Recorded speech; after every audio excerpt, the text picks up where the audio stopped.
idea for the show. I still don't know what the idea is. It's about nothing. Right. Everybody's doing something. We'll do nothing. They say, what's your show about? I say nothing. There you go. I think you may have something here. Cross Coast Spice presents the League About Nothing podcast.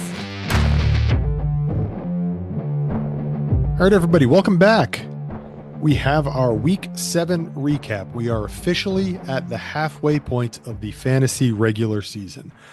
Al, how do you feel after half a year of the league? Doesn't feel like we're already halfway through the season. I know. Feels like it was only yesterday that we had preseason hopes and dreams, and most of them have already been dashed. I realized, like, I have my page where I'm writing down every single score all at once so I can look very quickly at a glance and see what anyone had in any week without having to scroll on my phone. And I realized as I was filling in this week's scores that it was halfway through the regular season. And I was like, I don't like that one bit.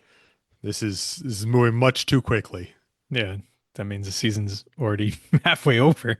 Right. And obviously we got the playoffs after that, and that's a few more weeks.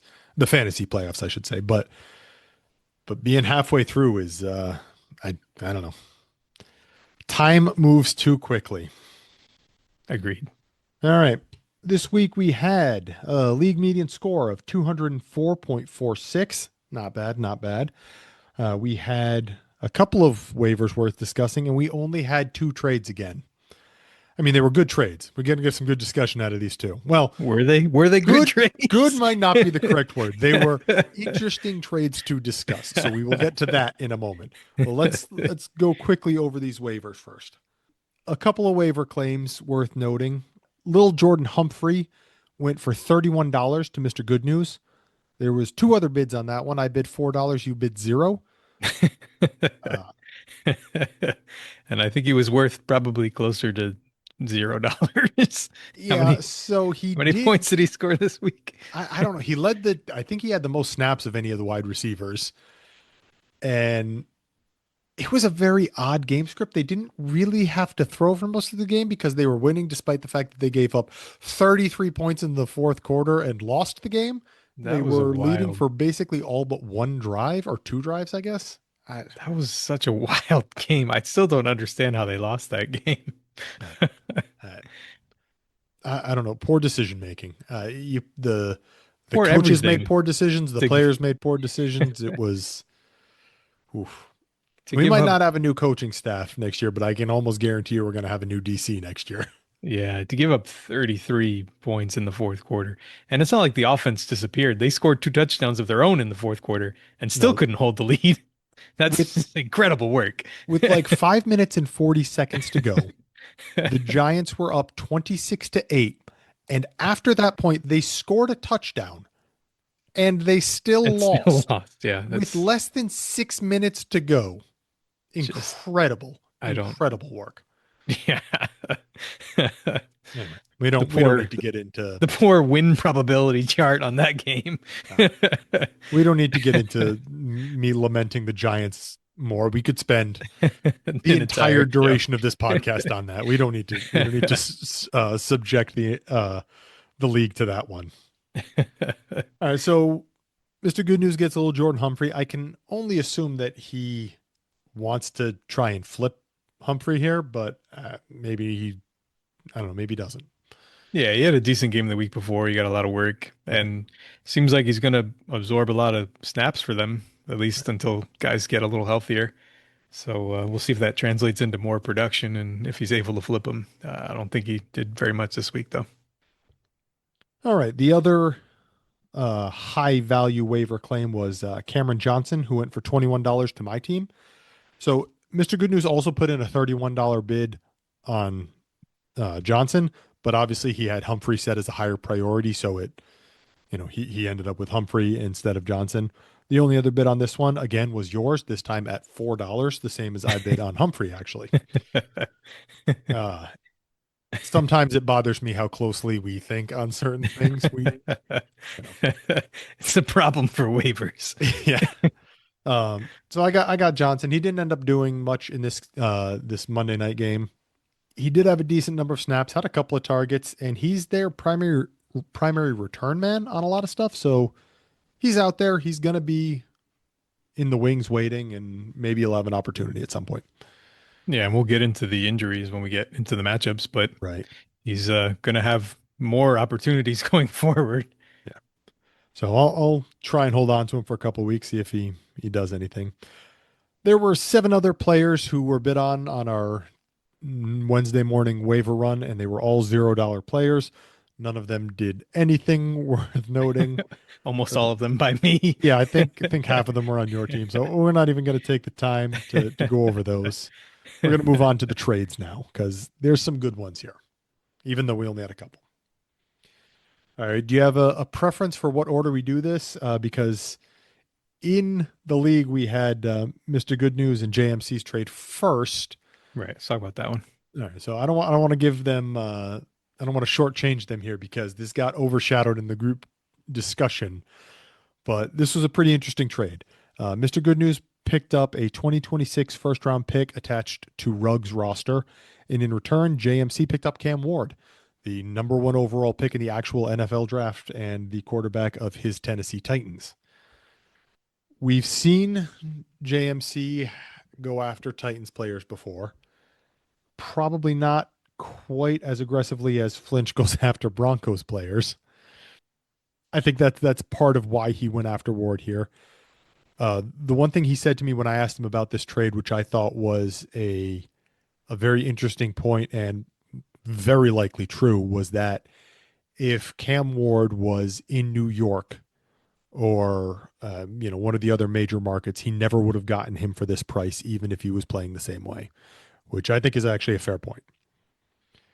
Yeah, no one pays closer attention to the Tennessee Titans than JMC. Yeah, no one. Like literally no one. So what do you think about this one? I think Mr. Good News saw, I don't know how many games, 6 games of Ward's rookie season and said, I'm not loving what I'm seeing. I can get out from this pick at almost the price I paid for. Ruggs' pick is going to be slightly later than what was it, 5th overall that he took him, 4th or 5th. He had 4th and 5th, so it really doesn't matter. But it's going to be a little bit later in the next draft, but it's still a first round pick. It's still very good capital. He basically got a free preview for dropping back a couple of spots. Yeah, it's a very interesting re-roll for Mr. Good News. He's getting, like you said, almost what he paid for him back, which is pretty good considering the fantasy results and real life results on the field have not been great for Cam Ward. He's in some not so good company for this early stretch of career. Yeah. Guys that have performed this poorly this early on. Most of them are not guys that you want to have owned in fantasy. So, I mean, obviously, it's very early, right? Cam Ward could very easily turn this around. He was the number 1 pick in the draft, and these kind of guys tend to be pretty safe assets, even if they're not playing well. I mean, we saw how poorly Bryce Young started his career, and he's bounced back as the Panthers have stuck with him and let him develop. Mostly because these teams don't have a choice but to stick with the teams. Stuck with him is strong because he was definitely benched for Andy Dalton last year. But he did get the job back, and he has played better than early on in his career. Very true. And his fantasy value has kind of been pretty steady outside of, when he was before he ever stepped on the field. His value hasn't dipped too far from that. So it's a decently safe way to put your investment. A young quarterback drafted first overall is going to continue to get chances, whether he deserves them or not. So there's a very high floor. How high is the ceiling? Yet to be seen. We haven't seen anything out of Ward that even suggests that he's going to be a useful fantasy asset. I mean, he's already gotten his coach fired. Obviously not all his fault, but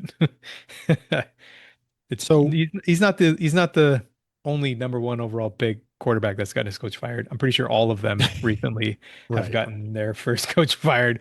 We Uh, saw that happen with Frank Reich. We saw that happen with Chicago. We saw it happen in Jacksonville. All of these 101 quarterbacks got their coaches fired pretty much immediately.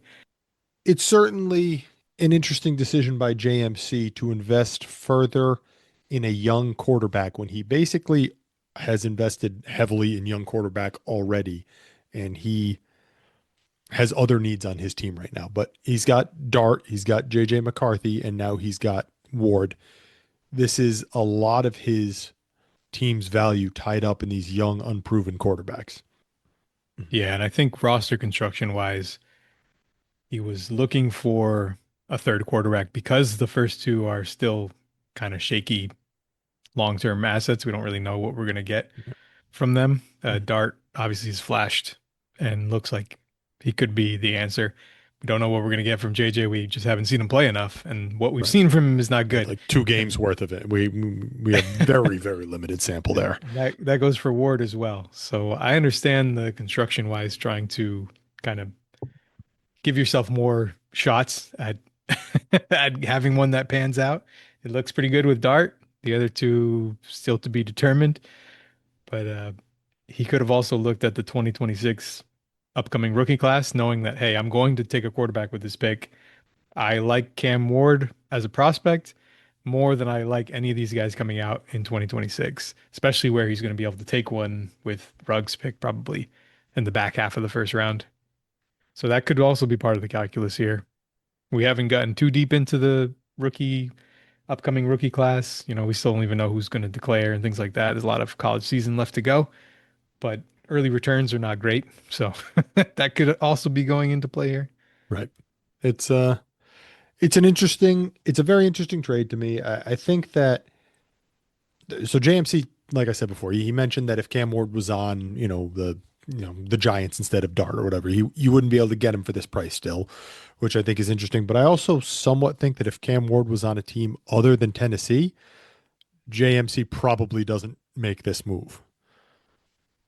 He might have better fantasy production as well if he was on a team besides Tennessee. They might be the worst roster in the league right now. There's not a lot. I mean, they just released Lockett because he asked to be let go. I'd rather go home and sit on my couch, collect unemployment than play for this team. I assumed that was there was trade rumors around him, and I assumed that was I go to the team and say like, listen, I came here to play with a young quarterback and everything, but I don't want you guys to trade me. I'd like to pick where I go or something, and they did him a solid or whatever. I don't know if that's the case or if it's like you said, he's just going home to sit on the couch, but yeah, we'll see. Gives him more control over his landing spot, obviously, if he's released rather than traded against his will. But I don't know how much leverage Tyler Lockett really has after seeing him play for the first half of the season. He's not exactly helping Cam Ward's development. An interesting trade for sure. Hopefully it works out for both teams. It's always nice when a fantasy manager, is able to root for his real life team and his fantasy team at the same time because he's got the big players on there. So, right, double your pleasure or double your pain. Unfortunately for Mr. Good News, he can't do that because we have Criddle in our league. All right, let's move on to our other trade. We only had one other one this week. Bit of a lull for now. I think that's a couple weeks in a row we've been down at 2, right? Yeah. So this one was between you and Flinch, wherein you picked up Terry McLaurin and Aaron Rodgers. And in return, Flinch got a 2026 second round pick, his own pick coming back to him, and Will Levis. This one caused a bit of a stir. I believe the prevailing opinion was that you got a pretty good deal on this one. We spent a lot of time in the league chat and the DMs talking about this trade. Yep. I was not expecting that. When I hit accept on that offer, I was not expecting this kind of blowback from everybody. After the initial blowback, I went around basically polling the league. Like everyone who's listening to this, except for I don't know who listens actually, to be honest. I know that Big listens. I know that Mr. Good News listens because they comment every week. Other than that, I hope everybody else listens. But anyway, everyone who's listening most likely knows that I messaged them about this and to try and take the temperature. The group consensus was that you got a pretty good deal, but it wasn't egregious and it was mostly justifiable. Obviously there are outlier opinions. Some people were of the opinion that you got too good a deal. And so, just goes to show we've got a whole bunch of different opinions on everything. I want to hear your rationale behind this trade said out loud. So I'll give you the floor for a sec. Well, my thinking was Terry McLaurin was getting ready to come back from injury, or so I thought. Ended up getting Oops. re-aggravating his injury in practice and not playing at all this week. But the plan was, let me try to buy this receiver before he comes back. He probably wants his own pick back. His pick is probably going to be early. His team's not great. Uh, an early second for an aging, injured, hasn't been productive at all so far, halfway through this season. It seemed like a reasonable offer. Ended up including Aaron Rodgers because I figured, well, he probably wants to get rid of him. He hasn't traded him yet, and he's clearly trading off every piece that he can that has value that's aging. And, Rodgers is 41. He hasn't, before this week's Thursday game where he had 4 touchdowns, he hasn't really had much of a ceiling. The Steelers haven't been a really pass heavy offense. So I really didn't think I was getting a huge asset in in Aaron Rodgers. I figured, well, maybe he'll want Will Levis more because chances of Will Levis starting next year probably higher than Aaron Rodgers, considering the ages. I figured maybe he wanted to, kind of get out and get something for him before he expires on his bench. That was my thought, and I assume Flinch agreed because he sent me that counter offer with that package, and that's what I ended up accepting. Right. That We was saw that was we my saw Flinch thinking. come into the group chat or into the league chat a day or two after the trade. I don't remember the exact timing, and basically say exactly that. Seemed like we were aligned in the valuation of these guys. Turns out a lot of people did not agree, and they thought maybe Aaron Rodgers should be worth 6 first-round picks on his own, which I guess, but All right, all right. nobody nobody offered those pieces to him. So I guess from Flinch's perspective, nobody else was calling for these guys. Nobody else seemed to have any interest outside of me, so he was happy to get them before something happened. The problem with waiting too long on these guys is stuff can happen to them. Like Mike Evans this week breaking his collarbone. If Mike Evans had been the one in this deal, and he would now be worth a lot less probably since he's not going to play anymore this season, as another aging receiver. Things like that can happen. If Rodgers had gotten hurt this week, probably wouldn't have been able to get anything for him. Well, his offensive line tried to. They tried to get him killed. So it's a risk you take on both sides. I meant they You're tried trying to to, tackle him. as a rebuilder, you're trying to maximize your return on guys that you're selling, but you also have to minimize your risk. Sometimes you can wait too late and wait too long to sell a guy, and they can go to zero. And with McLaurin, he missed a bunch of time in training camp and he's been injured. We see higher injury rates in guys that miss time in camp.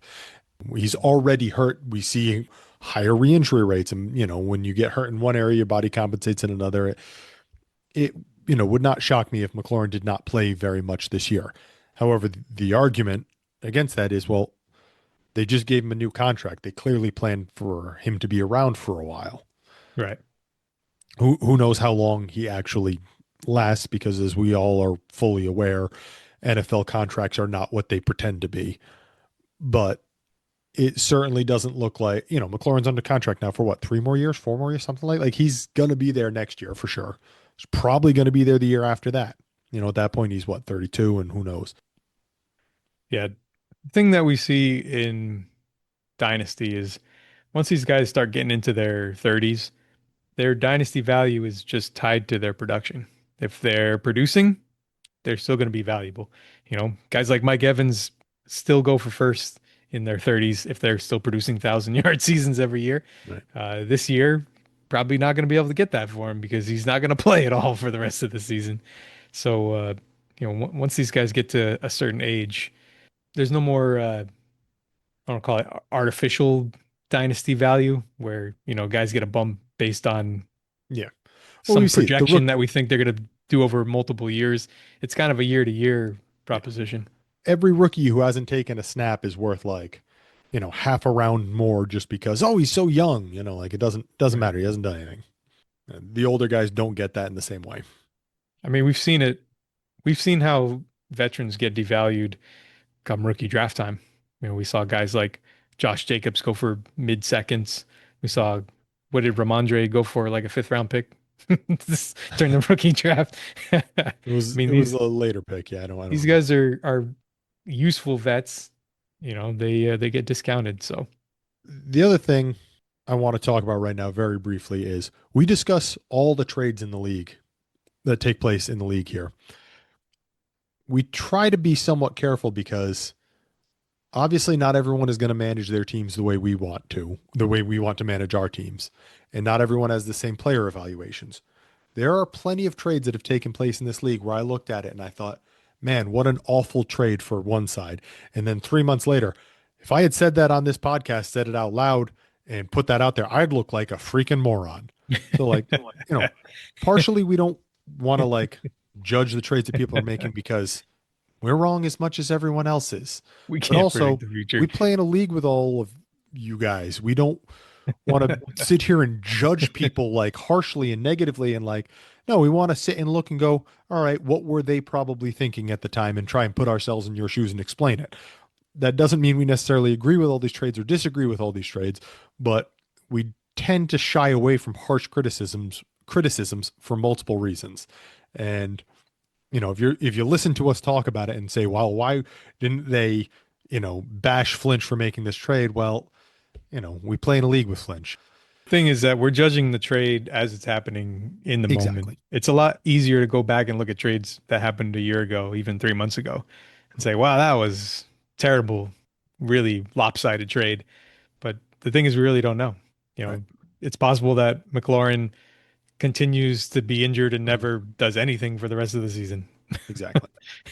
Yeah. And we also don't want to alienate anyone by calling them out for a bad trade, even if it does turn out to be bad. We all make bad trades. I traded Matthew Stafford away for Alec Pierce straight up 3 years ago. You want to know if I wish I could have that one back? Listen, I traded you Justin Herbert for Anthony Richardson. I would very much like that trade back. That one is right up there with the year you traded me Dwayne Bowe before he went on an 8-game touchdown streak. That one's going on my trade wall of fame. We all have some skeletons in our closet. Exactly. You make enough trades, you're going to make some bad ones. Right. And since we all make trades in this league, we've all got bad ones on our resumes. Yeah, I certainly don't think this was as egregious as some of our league mates made it out to be, but I'm sure this will stir another round of controversy. You do realize that you saying this is just going to anger the same people that it did the first time. So we'll be prepared for that one when this one comes out. My DMs are open. I look forward to having the same. Always open. I look forward to having the same argument in a couple of days. Okay, let's get to the matchups, and we have teased it. We've talked about it. We've prepared everyone for it. We had a really good matchup that we get to open the show with this week. We had our 2 lowest scoring teams, 2 winless teams facing off in what I can only describe as the match of the year. And one of them is winless no more. One of them is winless no more. With the 11th highest score in the league this week, Mr. Good News defeated Judd, who had the 12th highest score in the league this week, with a score of 96.09 to 78.81. My goodness, was this riveting fantasy football. It was an impressive win, especially considering he got absolutely 0 points from his running back room. And Two running even backs, even with 0 that, points. even with that handicap, still managed to take down Judd. My favorite part of this entire thing was that Judd had almost exactly the number of players necessary to field the lineup again. If he had had one fewer player, he would have had to not take a 0, but he would have gotten a .1 where from Devin Neal, who had 1 carry for 1 yard. That was the only other points scored on his roster, unless you count negative points. Well, he did have a 0 at his second tight end spot because he doesn't have a Again, yeah. tight end. But yeah, he could have he avoided the zeros in the flex, which was nice. So there was two players over 20 points in this matchup. One on Somehow. one on each team. Mr. Good News had Travis Hunter, who had finally had a really good fantasy day with 28.1. And on the other side, Judd had Amon-Ra St. Brown, who had 23.1. Now, Amon-Ra St. Brown played in one of the Monday night games. And also in that Monday night game, Mr. Good News ended up with a little more than 5 points from Khalif Raymond. What this means is that if Raymond didn't have a not decent, but a 5.45 points was enough to make his starting lineup. So decent is not the right word, but if he didn't score any points and Amon-Ra had, one of his bigger games, which he is fully capable of, if he put up, say, 35 points, this would have been like a 1 or 2 point matchup and Judd easily could have won. It was not out of the question for Amon-Ra St. Brown to have 30 something points. He did it like last week. Right. So this one literally did come down to Monday night. Yeah, it came down to the last game. I mean, well, these Like double Monday night games, I don't like them. I can't even say the last game of the week because technically the other game was over at like 2 a.m. Yeah, That was the last game of the week. so I work until 2 a.m. East Coast time, and Monday's usually a relatively slow night. So for like the last hour and a half of my shift, I basically had nothing to do. I was kind of waiting around for a call, and it never came. Mm. And I was sitting there watching football, and then the game ended, and I'm like, all right, couple hours to go, because I'm used to the Monday night games ending at like 11:30. And I looked up at the clock, and I'm like, oh no, I leave in like 20 minutes. This is ridiculous. I Yeah. didn't mind it because I'm up then anyways, but I can't imagine that there was many viewers still awake on the East Coast. Right. I'm like, was this game still going on? Uh, I don't hate the two Monday night. I like the staggered start time better than the simultaneous games. Yeah. We go through all of Sunday not being able to watch everything going on at once. I'd prefer to be able to watch my island games as island games as opposed to two at once. Right. All right. Anything you want to highlight in this matchup? It was nice to finally see the Travis Hunter breakout game. This was the lowest snap share on defense that he had all year, so they really made it a point of emphasis to get him going on offense, and they needed him because Brian Thomas got banged up. As we'll talk about in a little bit, they really needed Hunter, and he came through for him, 100 yards and a touchdown. He had a really good game. Yeah, 14 targets. That's a distinct effort to get him the ball. Yeah. I mean, they were down most of the game. They lost by, I don't know, 4 touchdowns or something like that. It was not a very competitive game, but still good to get the young, talented rookie reps whenever you can. Yeah, his role is still kind of evolving. They still don't really use him in two wide sets. He kind of needs to add two wide to have a better fantasy floor. Yep. Because without that, in this game they played a lot of 3 wide or 4 wide because they were in catch-up mode for the entire game. Yeah. So that's why he got a lot of snaps. But Yeah. going forward, they need to expand his role a little bit to be out there in some of the base sets. All right. I think it was Washington led the team in wide receiver snaps, so I assume he's the one out there in 2 wide receivers. Yeah, they rotate a lot of guys, unfortunately, between Thomas and Hunter and Brown and Washington, and it's too many players. They need to narrow this target distribution down so we can get some actual good fantasy production for the players we care about. No, I'll drop a line to Cohen and let him know. Shout out Mel putting Trey Sermon in there at the running back spot. Love it. All right. Let's uh let's move on to our next matchup. I'll give you the choice. Do you want to go bottom up or start back at the top now? Let's go to the top. Top it is. Our highest scoring team this week was my team. I put up a Oh, two. Sorry. what a surprise. Shocking. How many weeks in a row has this been now? I think that's 1 week. I'm pretty sure it was not me last week. It was Mel last week, wasn't it? How many weeks so far this season has it been either you or your opponent this week? Big. How many Uh, weeks has it not been one of you two? I'm gonna say You have the list in front of you, right? I'm looking at the list now. So How many different teams have been the top scorer through 7 weeks? all right, I'll just go through it. Week one was big with a 240. Week two was Mel with a 262. Week three was my team 246. Week four was my team 290. Week five was my team 273. Week six was Mel 266. And then we're back to this week, my team 278. So So four Mel out of seven twice, weeks. Mel twice, me four times, big once. So you've led the league in points more times than all of the rest of the other 11 teams combined. It's All it's right, been just checking in. it's been a good year so far, all right? Just checking that. Haven't seen a lot of we've led with your team quite a bit. I'm not complaining about that. That sounds great.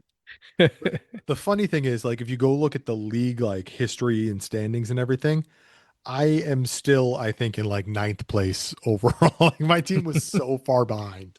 It was a slow burn, but it's turned into a towering inferno this year.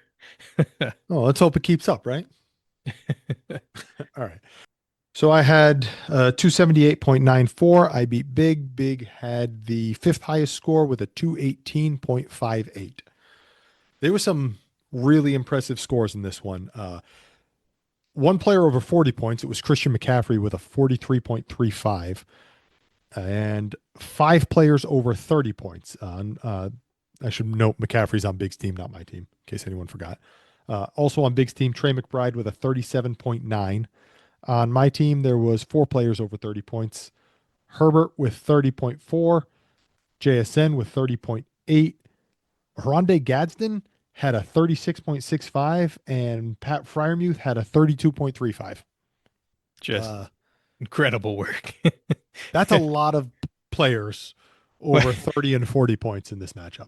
Big had the number one scoring running back and the number one scoring tight end on the week and was only fifth in the week in points. Right.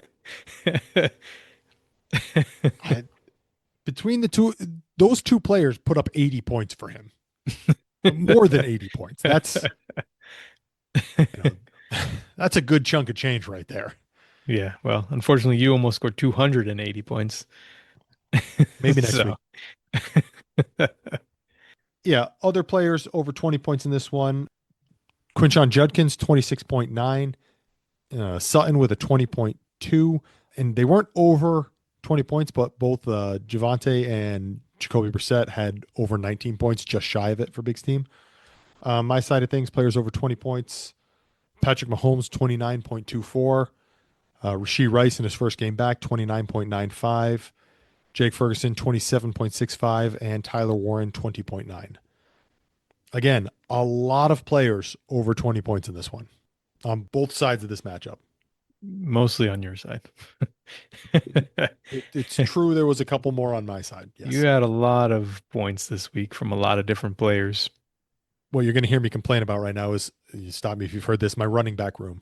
I got less than 20 points from my two running backs combined, which I will point out is less than half of what Christian McCaffrey scored. Yeah, it made very little difference. Probably because of the almost 70 points from your two tight ends. Yeah, this was not the first time my matchup has featured a Thursday night tight end who had an absolute banger of a game, but this is the first time they were on my team. Yeah, Fryermuth, he really came out of nowhere. It was really basically two big plays, but he was far more involved than he has been at any point this season. He almost doubled his yearly Yeah. receiving yardage in one game. So that was definitely nice to see. He Not that you needed another spike week from a more than doubled random his tight end. fantasy points as well. Yeah, it hasn't been a great start to the season with their 17 tight end rotation that they're using currently in Pittsburgh. I'll be honest, I did expect him to do all right. I, they basically, outside of Metcalf, don't have any wide receivers that they target more than a couple times a game. Yeah, because they're all terrible. And, they can run the ball just fine, but they need to throw sometimes. And you can only give Jonnu Smith so many targets, I guess. I don't know. I Yeah. expected, certainly not this from Frymuth, but I expected more than what he's done so far. Yeah, it seemed like it was a pretty clear path for him to be at least the number two target in the Right. passing game. And it turns out it's pretty regularly a tight end as a number two Yeah.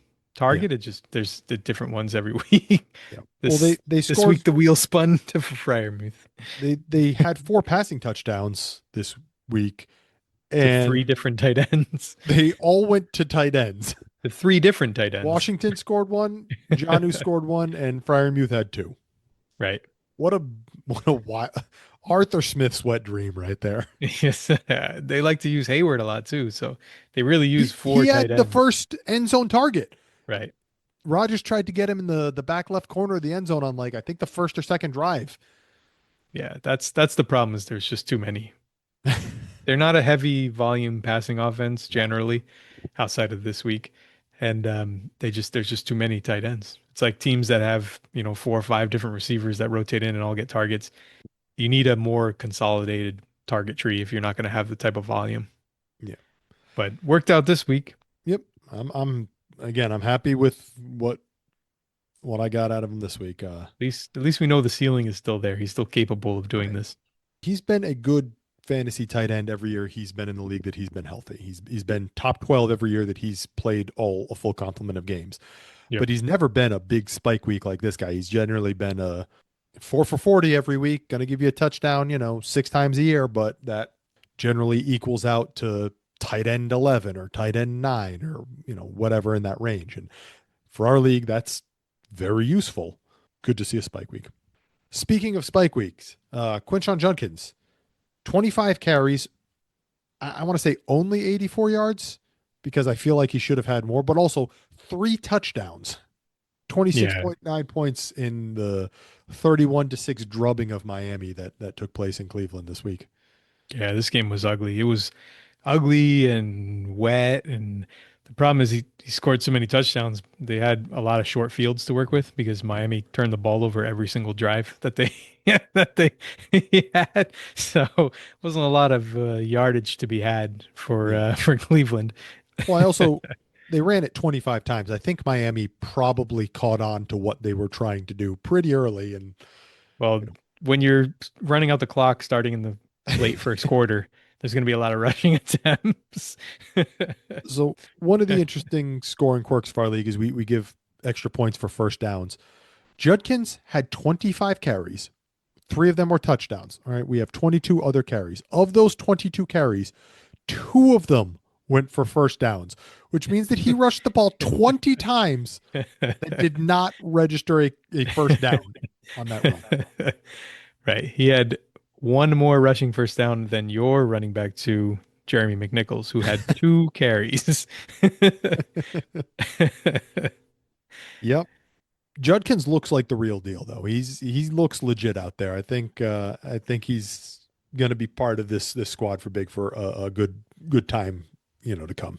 Yeah, he is the offense right now, and he has been since they inserted Gabriel under center. He's really been the focus of the offense, and I mean they've been winning, so it's working. All right, let's pop back over to tight end for a second because we had I have to assume these guys were tight end 1 and tight end 2, McBride and Gadsden going up against each other.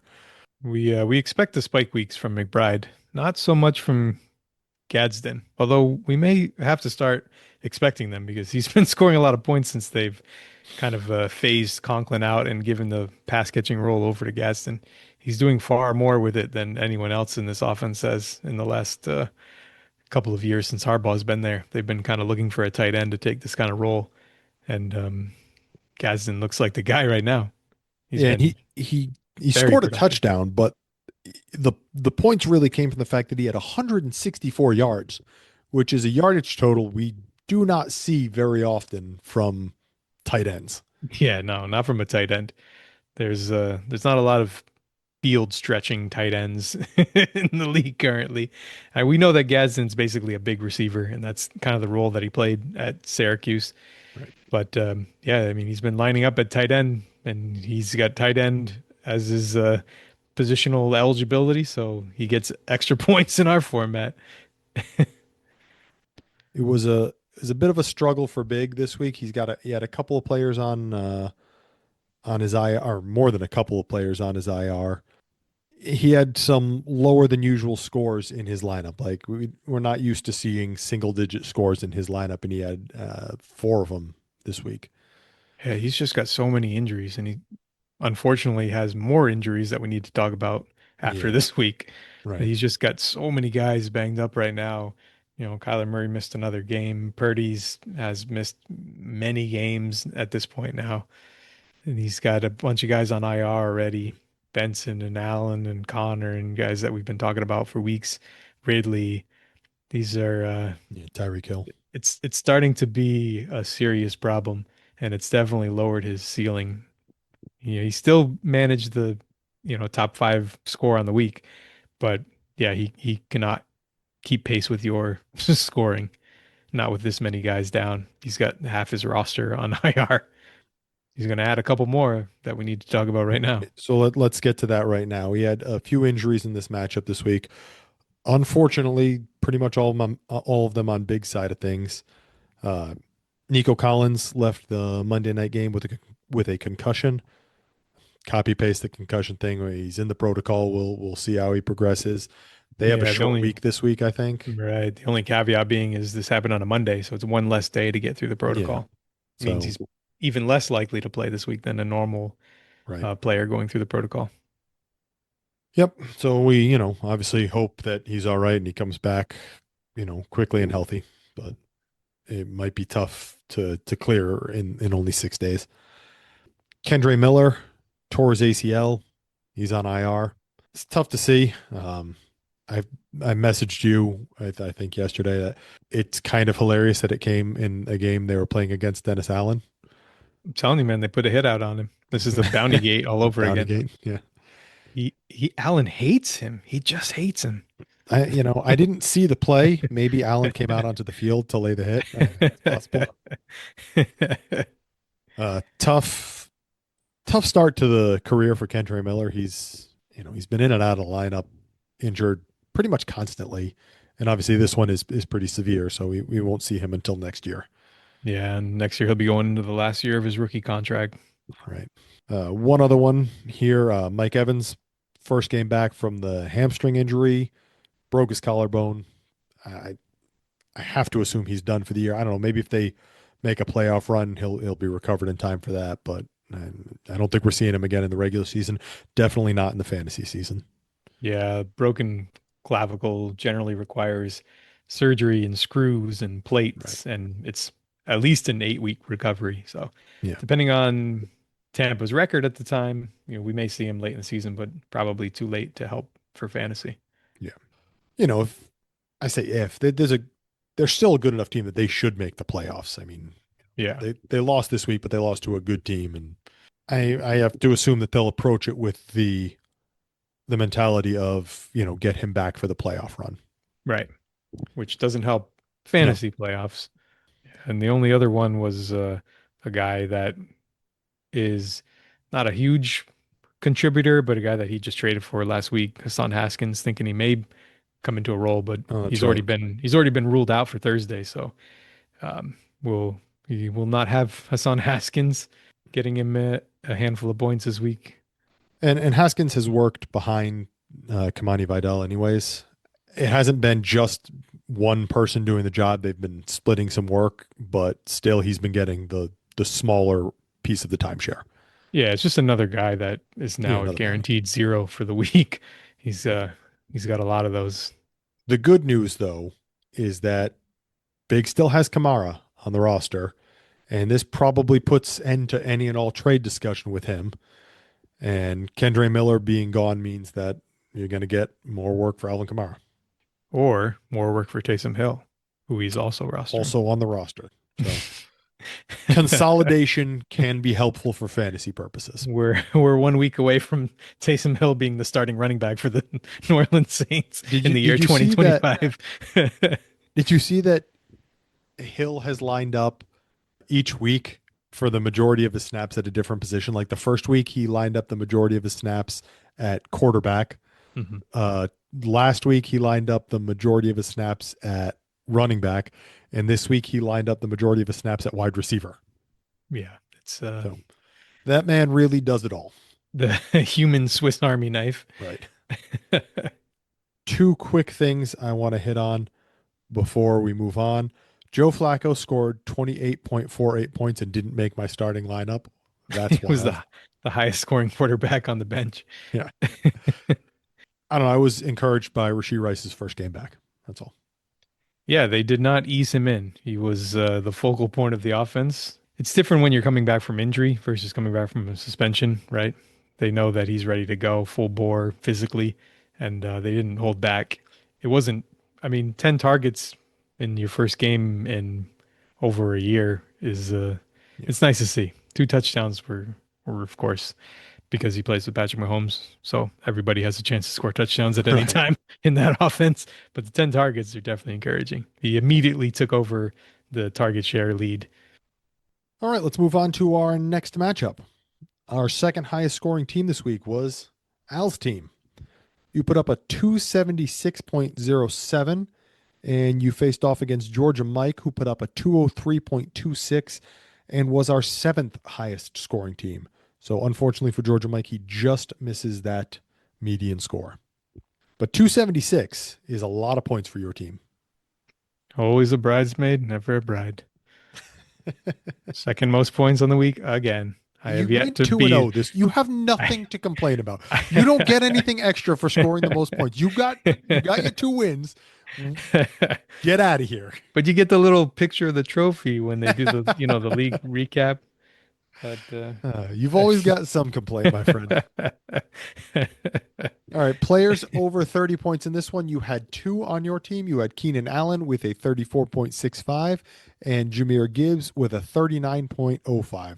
Jahmyr Gibbs had 136 rushing yards and 2 touchdowns and 3 catches for 82 yards. That dude is fast. He's good. This was a Tampa Bay team that was basically a pass funnel because they're shutting down the run so well. But you break a 78-yard touchdown, it makes your numbers look good.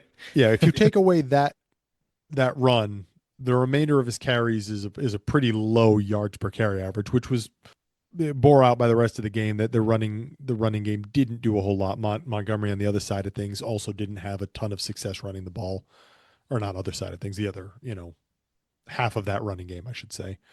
But I guess it really doesn't matter if you get a 78-yard touchdown run. Right. Well, he has that ability to to break plays speed like that. So that's part of his bag of tricks. Yeah. Other players over 20 points in this one. On Georgia Mike's side, Danny Dimes with a 23.72. Oh, I'm sorry, Indiana Jones with a 23.72. Zach Charbonnet, 20 points on the dot. Michael Pittman, 24.55, and Kyle Pitts, 20.45. On your side of the matchup, Aaron Rodgers, 26.56. Chris Olave, 28.55. Cade Otton, 20.75. CeeDee Lamb in his first game back, 24.25. Is this his first game or second game? First game. First game back. 24.25. And Dak Prescott throwing CD the ball, 25.01. A lot of players over 20 points there. It's a big list. Yeah, when you put up 276 points, probably got a lot of players in the 20s. Most of the lineup was useful this week. Yep, and we had on Georgia Mike's team, Kyle Monangai and Ladd McConkey both at 19 points, close to that 20-point margin. Yeah, Monangai is definitely the interesting one. The Bears the last couple weeks, especially this week, went with a very heavy split, more than we've seen at any point in this season, but really since their bye week, there's been a much bigger focus on running the ball, and Monange was a big beneficiary this week. That's a that's a huge potential help to Georgia Mike, who's really been hurting at running back this year, Right. and the depth just hasn't been there. So if he's going to get a guy that could potentially put up useful weeks here and there as a really the backup running back on that team, that's a big boost for fantasy. Yeah, he looks like he's worked his way into a bit of a split. Swift still seems to be the primary carrier, but Manangai got some goal line work as well, got a touchdown in this game, so it's quite possible that he remains useful for fantasy going forward. So we talked about your trade with Flinch, where you were trying to get Terry McLaurin on the roster and basically got Rodgers as a throw in, but Rodgers' first game on your roster, and he's in the lineup as your QB1. Yeah, didn't look like a throw-in after after the first game. But again, this was against Cincinnati, who's probably got one of the worst defenses in the league. Oh, I yeah. don't expect a lot of 250-yard, 4-touchdown performances from Rodgers going forward. This is maybe the highlight of the rest of the season for him, but we'll see. So what you're saying is you'll be trading him now. Right. Well, hey, if anybody wants to give me a couple of first round picks for him, I'm happy to listen to offers. You're gonna get me in trouble again, like because when you say shit like that, I hear about it. Good. Yeah. All right. You had Cam Scatterbo at 19.652. I forgot to mention that. What a letdown. What a letdown. Couldn't even get 20 points. Don't get me started on that Giants game again, because we got to move. We've got other matchups to get to tonight. It was nice to see Chris Olave finally have a big fantasy day, because he's been, top of the should be scoring fantasy points list, but isn't.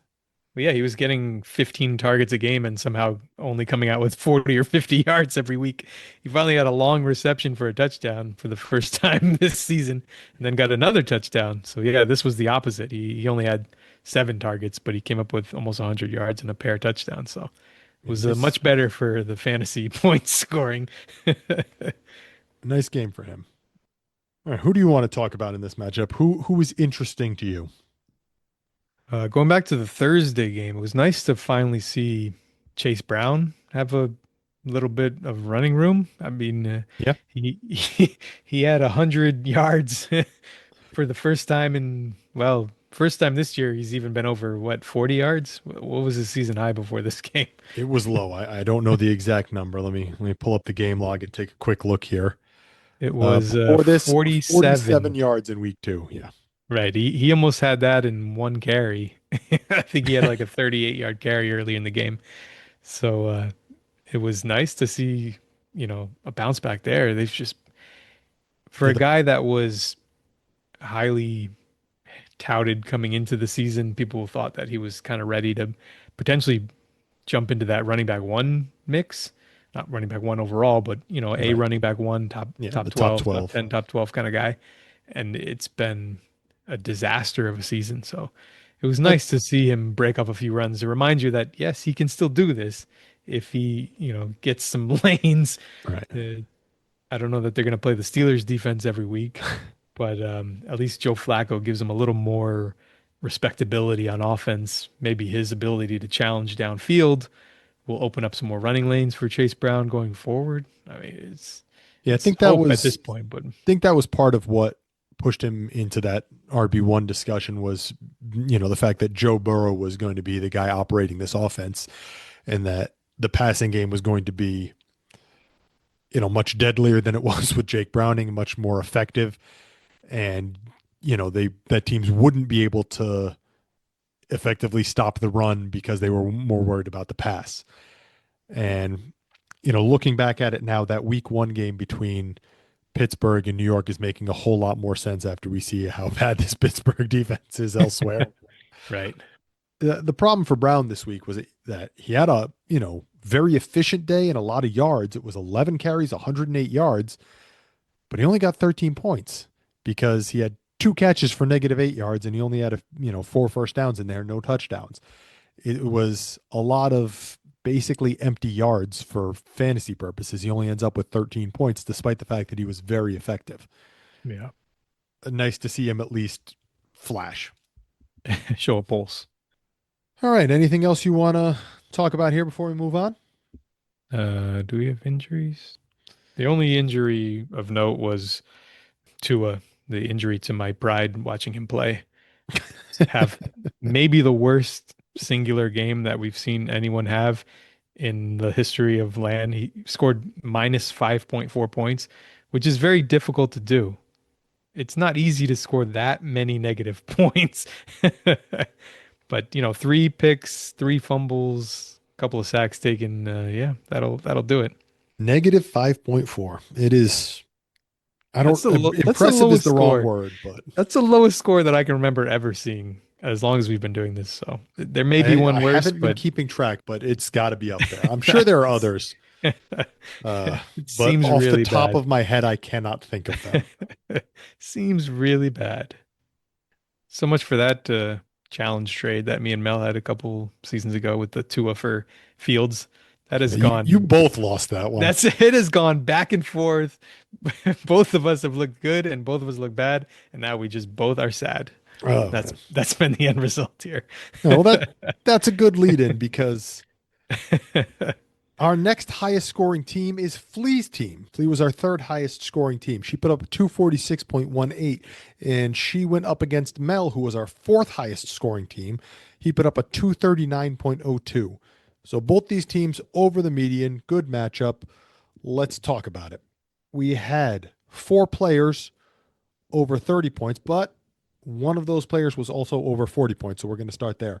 Jamar Chase, 46.10. What a week. Just incredible. 23 targets on Thursday night. 2 points per target for those of you keeping track at home. 23 targets. That is a good month for some players. Positively Puka Nacua-esque from Jamar Chase. It wasn't even one of his best. I don't even know if this game's in his top 3 to 5 all-time single game performances. He only had 160 yards and a touchdown.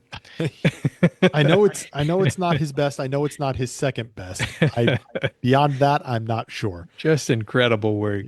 No one shows off like the ceiling games like Jamar Chase does. He had a 44-point game earlier this year. Right. Thank you, Joe Flacco. See, Joe Flacco knows the job. Hyper target your best players. Joe Don't worry Flacco about understood the assignment. Right. Every time he sent anything in Yoshiva's direction, it was disastrous. He said, I'm just going to target Chase and Higgins on every play relentlessly. It worked out pretty well because the Steelers were dumb enough to try to play man coverage. They asked him about one of the targets that Chase got. It was like a 15-yard catch in the fourth quarter or something like that. They asked him about the play, and Flacco goes, yeah, I called the play in the huddle, got up to the line, and realized I didn't have it right. So I just decided to throw to Jamar. You know what? Bailout option. That's a good decision, my friend. Yeah, I've never been an NFL quarterback. If you put me in, I would just immediately try to throw it to Jamar Chase every time. Right. Make me look good, please. All right. So other players over 30 points. AJ Brown had a 30.10 for Mel. And for Flea's team, Matthew Stafford had a 32.38. And Jonathan Taylor had a 36.45. Speaking of big weeks, constantly, Jonathan Taylor just dominating this year. 3 touchdowns, 94 yards on the ground, another 38 through the air. Yeah, this is his 4th game this season over 30 points. This is his third 3-touchdown game this season. Right. He's been incredible.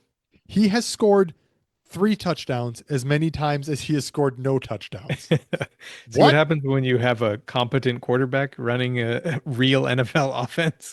We could rewind 2 years, and I guarantee you I wouldn't have been able to get you to admit that Daniel Jones is competent.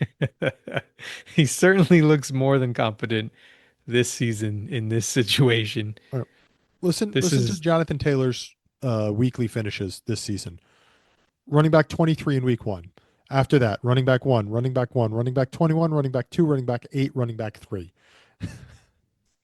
Pretty He's been a good. top 3 running back 4 times and running back 8 as well. His lowest finish running back 23. Wild. Yeah, he's been consistently excellent. Jamar Chase on one side of things, Jonathan Taylor on the other side of things. Other players over 20 points in this matchup. For Mel, DeAndre Swift, 22.55, and Tucker Kraft, 22.05. On Flea's side of the matchup, Bijan Robinson, 22.45, Devontae Adams, 28.75, Daniel Bellinger with a 21.05, as everyone expected, and Jalen Warren with a 22.3. Bellinger came out of nowhere, basically, had 3 catches for 88 yards and a touchdown. I'm pretty sure that was all in like the first quarter, and then just said, all right, I'm done, and dipped. It was it was mostly one catch. He had one long touchdown. That was most of the damage there. But it was a Yeah. nice play. I mean, it was a No, nice catch and run. half his yards, 44-yard touchdown. But that was exactly what Flea needed because we've talked about it. Her tight end depth isn't, well, she has a lot of bodies, but not a lot of big scorers. Her tight end 2 was 8.05 from Brock Wright on 3 catches for 23 yards. Yeah, her tight end strategy this year has been essentially the throw as much shit at the wall as you can and see what sticks. Yeah, it's a spray and pray at tight end. Right. I mean, the weeks that they pop, she tends to have good weeks and get wins. It's happened more often than not Yeah. this year. Contrast this with Mel's team, who had Tucker Kraft at 22, Noah Fant at 18, Zach Ertz at 15, and Jonnu Smith at 15. 4 starting tight ends all over 15 points. That's nice depth right there. Yeah. The problem for Mel was, strangely enough, his quarterback position. With Josh Allen on bye, his quarterback 1 was Spencer Rattler at 10.77, and his quarterback 2 was not in his lineup because his super flex spot was filled by Parker Washington with 12.45. A very disappointing day from Geno Smith. Las Vegas just getting absolutely boat raced by Kansas City 31-0. They only ran 30 offensive plays. Kenny Pickett came in at the end because the game was so out of reach. Justin Fields, bad day, 2.79 points, ends up getting benched for Tyrod Taylor. Not the week you wanted at quarterback, I'm guessing. Yeah, quarterback has become a serious problem here for Mel. Going into the season, we thought he had plenty of depth, but it's almost now down to just Josh Allen. We saw Russ get replaced early. We saw Fields now going to get benched this week. Rattler had a really shaky game. He doesn't have as strong a grip in the starting job as it may have seemed a couple weeks ago. Saints still haven't gotten a win. He was doing a good job of limiting turnovers, but this week, he had 4. That's not great for a guy that's has a tenuous hold on the starting job as it is. And Geno Smith just continues to implode. This Raiders team just looks broken, and Geno has been a big part of the problem. So suddenly, instead of being flush with quarterback depth, he may be down to only Josh Allen here in short order. Yeah, it's not a situation that I think he is enjoying at the moment. We've seen Mel get somewhat creative with quarterbacks in the past. I'm sure he'll have a move or 2 up his sleeve. There's always, guys like Flacco and Wentz and, those temporary starters floating around. So maybe he'll move, some late capital for one of those guys. Yeah, someone like Aaron Rodgers, maybe. guys like that. I swear, I'm not defending you anymore. You're on your own. Devontae Adams, 3 touchdowns in the absence of Puka Nacua. Not that he might not have caught 3 touchdowns even if Puka was there, because Adams has always been just an end zone monster. Devontae Adams was the goal line back this week. Right. He had 3 touchdowns for a combined 5 yards. Yeah, he had 5 receptions, 35 yards, and 3 touchdowns. What were the lengths of his 3 touchdowns? Every catch that Adams had either was a touchdown or a first down, and he still only had 35 yards. Right. What were the lengths of his 3 touchdowns? I don't know. Can you pull I that don't up? know. Unless it says it on one of the blurbs, I'm not gonna know. 2 yards, 1 yard, 1 yard. So he had 3 touchdowns on a combined 4 yards. He was the goal line back this week. He's very efficient. No, Adams has always been not always, basically always been a a touchdown, machine, and that doesn't appear to be any different with Stafford than it was with Rodgers. Right. He's very difficult to cover in that area. Some guys are just very good at separating in a short area, catching contested targets that you usually get at this area of the field. Something that he's always excelled at, and it was on full display this week. Our next highest scoring team was Rug's team. Rug was the sixth highest scorer of the week. He put up a 205.67. He squared off against JMC, who was our 10th highest scorer, with a 129.17. This means that Rug just squeaked over that median, and the margin between his team and Georgia Mike's was just about 2.3 points. So a very tight matchup there for those teams fighting for those playoff spots. We're gonna get into the playoff predictor. What do you call this thing? No, Every week you it's a go. different name? You have to When- name it now. This is my problem. Now it's When your we- problem. When we get into the last segment and we look at the playoff odds, A cop out if I ever heard one right there. some of these some of these wins against the median are adding up. They're making a difference between Rug's been a team that's been over the median every week of the season, and it's given him a little bit of a cushion versus the teams that are fighting for that last playoff spot. So Right. All right, so we had no 30-point scores in this matchup, but we had Jackson Dart with 29.67, very close to it for JMC. Also, T. Higgins with a 24.10 for JMC. For Rug, despite the fact that he put up over 200 points, only two players over that 20-point threshold. Addison with a 27.05 and Drake May with a 23.83. Two players on each side of this over that 20-point threshold and fairly comparable scores, but the end result being almost 70 points apart points to the fact that Rug had a lot of other players in double digits and JMC did not. yeah, Rug has far more depth up and down his lineup than JMC does. JMC has a couple of guys that can spike. We've seen it week to week, where he's getting spike weeks from a handful of players, but he just doesn't have the length of the roster to kind of be really competitive from week to week. And we have seen that from Rug every week. I mean, he's yet to fail to reach the median at any point this season. So he's been very consistently above average, even if he's not spiking, top scores every week. He's been above the median every single week, which is not easy to do, to have that kind of consistency. Yeah, only one player in single digits for Rug. It was J.K. Dobbins at his RB2 with a 9.75. So three more yards or whatever, and he's over that margin. Not the worst spot to be in. And he had Jacobs, Wandale Robinson, and just those two at 19 points, and then a few other players at 18 points. So, we give the cutoff at 20 points for getting listed at the top, but there were other good scores here. Theo Johnson with that gift of a touchdown that he caught, 18.35 points. Always love to see a bobbled ball going for a touchdown. Especially when it's happening for your team and not against your team. Again, let's not talk about the Giants.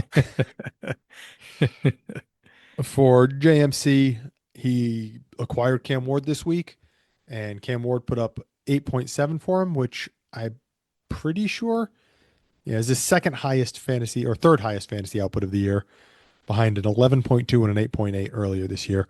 We've really yet to see a ceiling game from him. Yeah, it hasn't really all come together yet.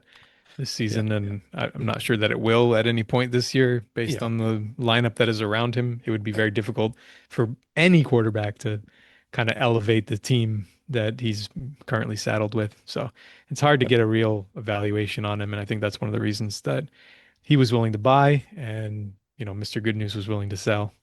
We talked about it yeah. earlier, but makes it difficult to evaluate these guys. And part of it also is the fact that he's behind a fairly porous offensive line, and sacks take away a decent amount of scoring in our league. Ward sacked 5 times this week. That's gonna take a chunk out of your points.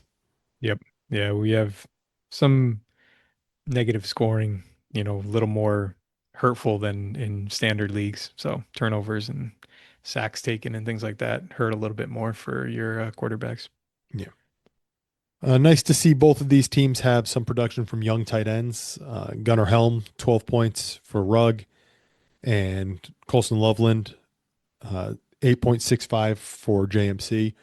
He's back from his Loveland back from his injury. Nice to see him continuing to progress.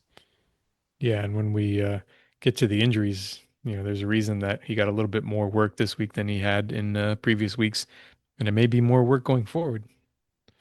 Right. So let's talk about those injuries now. As you alluded to, Cole Kmet hurt his back in the Bears game. Left, did not return. I haven't seen any long term assessment of this one yet. But in the meantime, that'll mean more work for Loveland, like you said.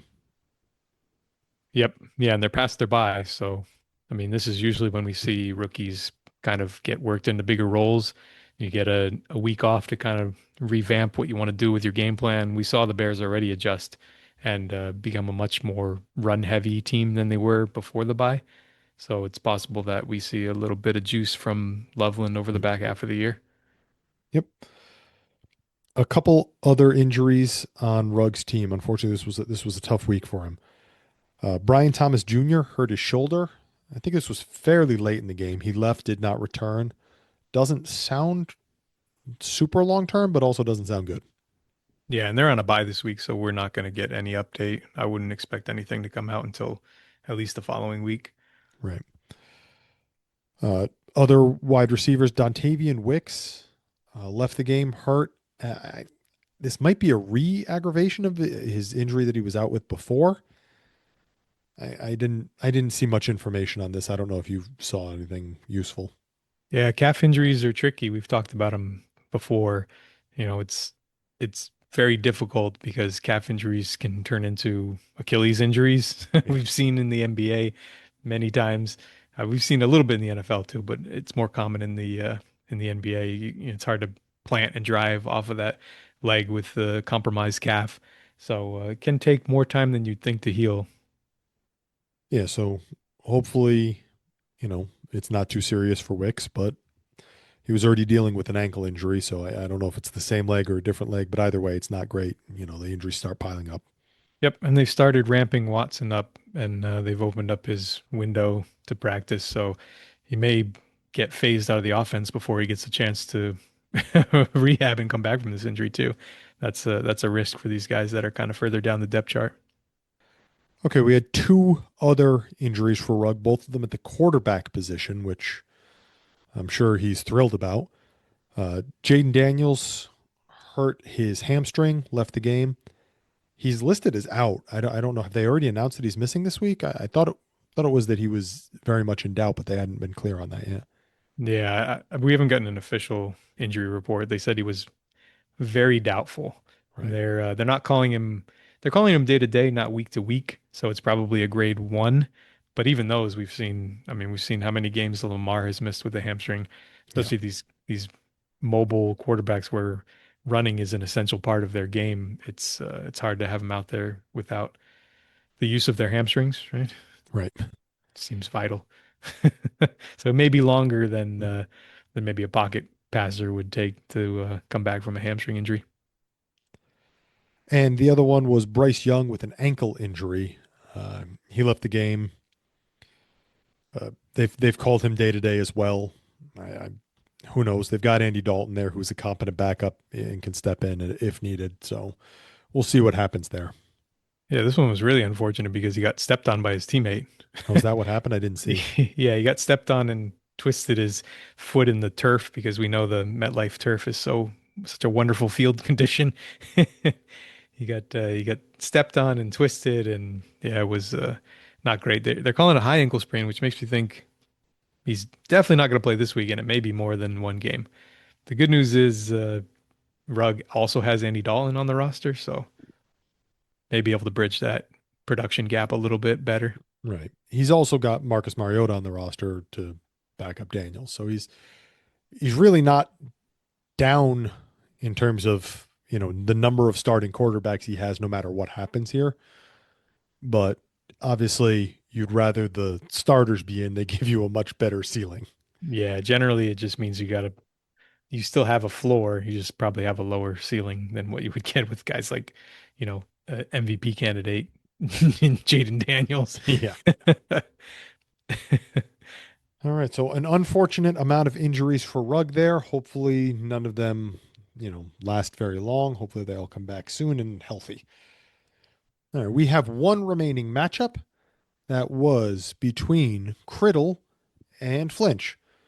Criddle was our 8th highest scoring team with a 173.25. Flinch was our 9th highest scoring team with 162.86. So both of these teams below the median, but Criddle picks up the win.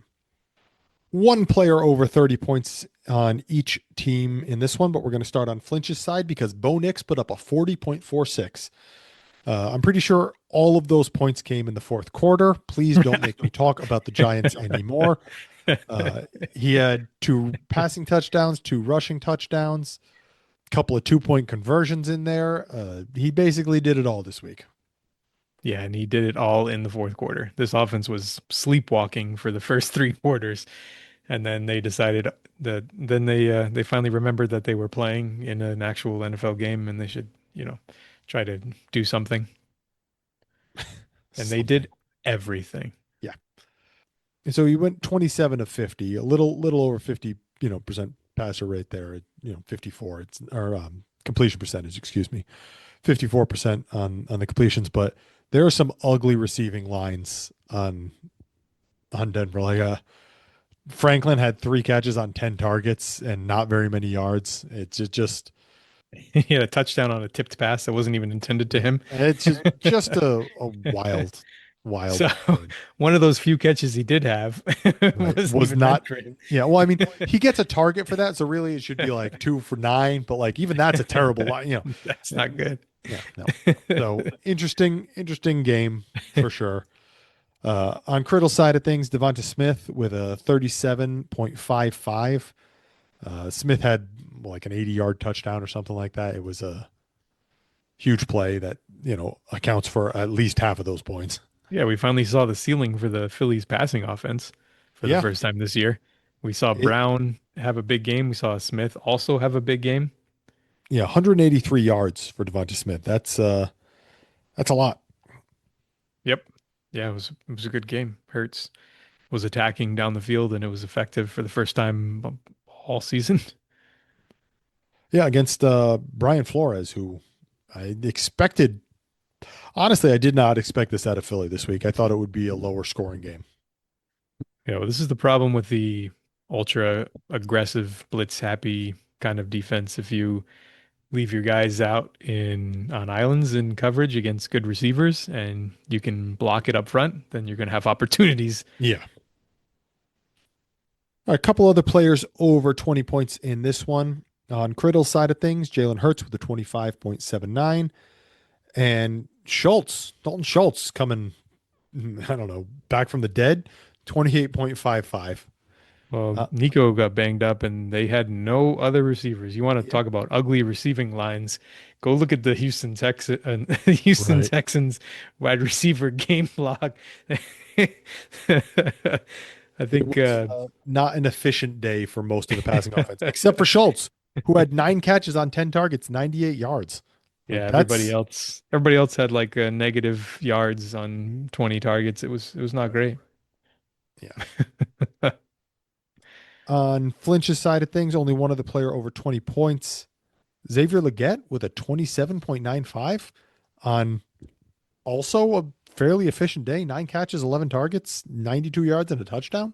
He was all of the offense in this game for either team.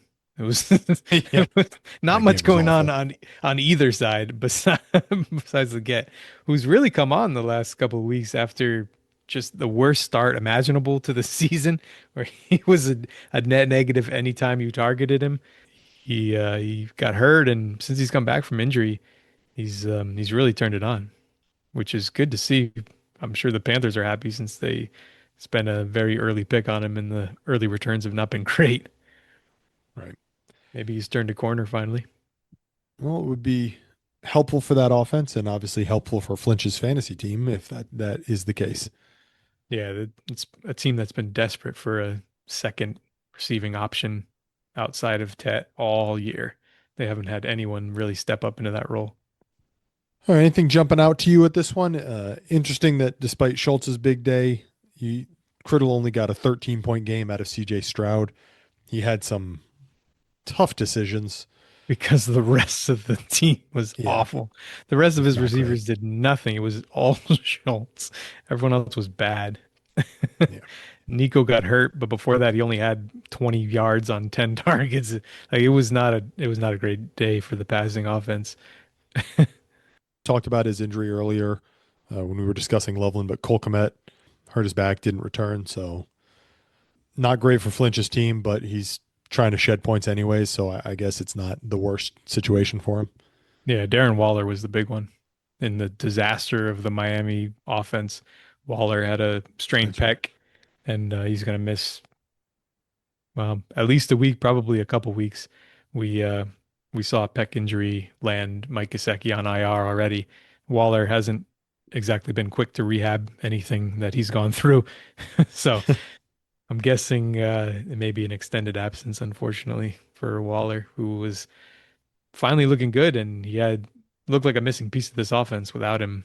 Yeah, they just have no answers, which is very sad that your offense is in trouble when you're losing old tight end that you pulled out of retirement to be the centerpiece of your team. That's not a good sign.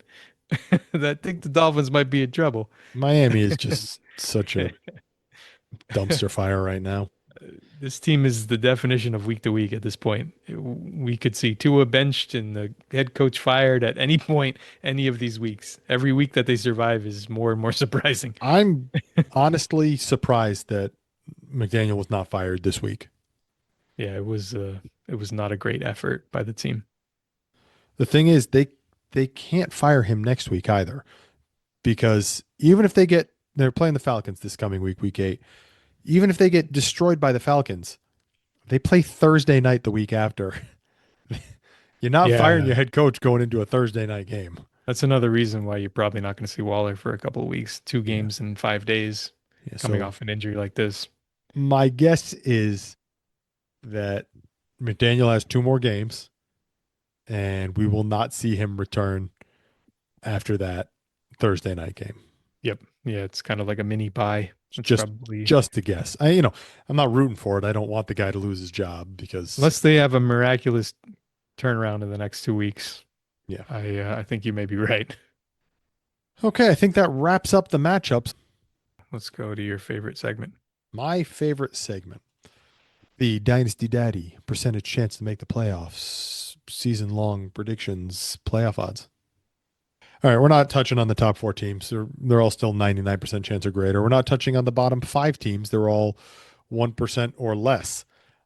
We are going to touch on the 3 middle teams who are vying for the final 2 playoff spots. Those teams are Ruggs' team, who is currently listed at 88% chance with a 10-4 record. Flea's team with a 9-5 record listed at a 67% chance. And she leapfrogged Georgia Mike, who is currently at a 7-7 record and now at a 45% chance to make the playoffs. This is where it's actually become interesting. Last couple of weeks, we saw Flea behind Georgia Mike, even when their record was the same last week. But then she went 2-0 this week. Georgia Mike went 0-2. We've seen those odds flip a little bit. This is the race that we basically can talk about. Yeah, it's come down to 2 teams essentially for one spot, and we've seen him flip-flop in odds and record the last few weeks. So as long as Flea continues to stay in the race, then this is going to be a matchup probably down to the wire. Yeah, they are currently projected. Flea is projected for a 16 and 12 record, as is Georgia Mike, which means that whatever metrics Dynasty Daddy calculates with here says Flea is likely to have the higher points total. Even last week, I think Flea was down at, what was it, 29% chance last week or something like that? Yeah, it was a huge swing Yeah, based that's on a the 2-0 and Georgia Mike going gigantic 0-2 this difference. week. Yeah, so this is a very week-to-week proposition here for these two teams. Yeah. I don't have any personal predictions or thoughts on, or I have thoughts, but not personal predictions on this one. But the way these odds swing so drastically makes me think that they're not being calculated properly. Yeah, it's possible that we've talked about this in the past. The extra game against the median is kind of messing with the calculations here. That could be it. Yeah. We've talked about that, last year and the year before since we've been using this Right. playoff odd calculator. That's what's interesting this week. The only other thing we led the show with the matchup between Judd and Mr. Good News, but that means that Judd is our only remaining winless team. Mr. Good News is now 1-13. Judd is 0-14. Not More that it really matters because more importantly, yeah, Mr. Good News still leads the race for the least points scored this year. So he's right, still in the pole position for the 101, but some of these teams are making up ground on him. exactly. There's about Mr. Good News is at 807 points. Judd is at 911. So there is a significant gap there. It's over 100 points of cushion that Mr. Good News has. So, the fact that Judd outscored him this week by, I don't know, what was it, about 15 points or something like that? It matters, but it's not, it's not a dire situation for Mr. Good News, who was hoping to have that 101. Yeah. Yeah, we'll see if he can continue to cut into that lead as we go into the back half of the season. And there's another gap of about 100 points between Judd and JMC, who is the third lowest max points for. And then after that, it jumps to a couple other teams. But those three are worth keeping an eye on. I suppose less JMC because he's not trying to shed points. Right. He's actively acquiring players like Cam Ward this week. Well, Cam did make the starting lineup. It wasn't a ton of points, but, any contribution matters. All right. So we talked about some scoring stuff a little bit earlier when we were talking about who's led the league in scoring most weeks. I was looking at all the scores for the weeks so far this year, and I found something a little interesting. We have 4 teams that have never broken the median score so far this year. Mr. Good News, Judd, Criddle, and JMC's teams have never broken the median score, or have not broken it yet. Criddle's come close a couple times. JMC's come close a couple times. Judd came close in week 2, but not, or actually week 3 he was closer. He was only 14 points off. But none of those teams have quite managed to get over that hump yet. The inverse of that is also true. There are 4 teams who have been over the median score every single week. Those teams are Rug's team, Big's team, Al, your team, and my team. So we have a third of the league who basically never wins, a third of the league who basically never, against the median, never loses, and then 4 teams who have, kind of flip-flopped. Mel has only been below the median once, but he did have a down week in there. And it's just been interesting to see how specific this has been. Yeah, and I expect that gap is not going to get any bigger based on the second half of the season with the clear delineation we have between the top teams. There's really, 7 teams that are threats to break the median every week. The other 5, it will be surprising if any of them break the median at any point in the back half of the season as they continue to shed players. That's probably accurate. I don't have any rebuttal for that one. Okay. I think we've covered just about everything. Do you I think we should go back and talk about that Aaron Rodgers trade somewhere. leave that in? I swear to God. Yep. We should definitely do that. We'll save it for the league chat. Okay. That wraps it up for this week. We will catch everybody next time. But until then, See you in the league chat.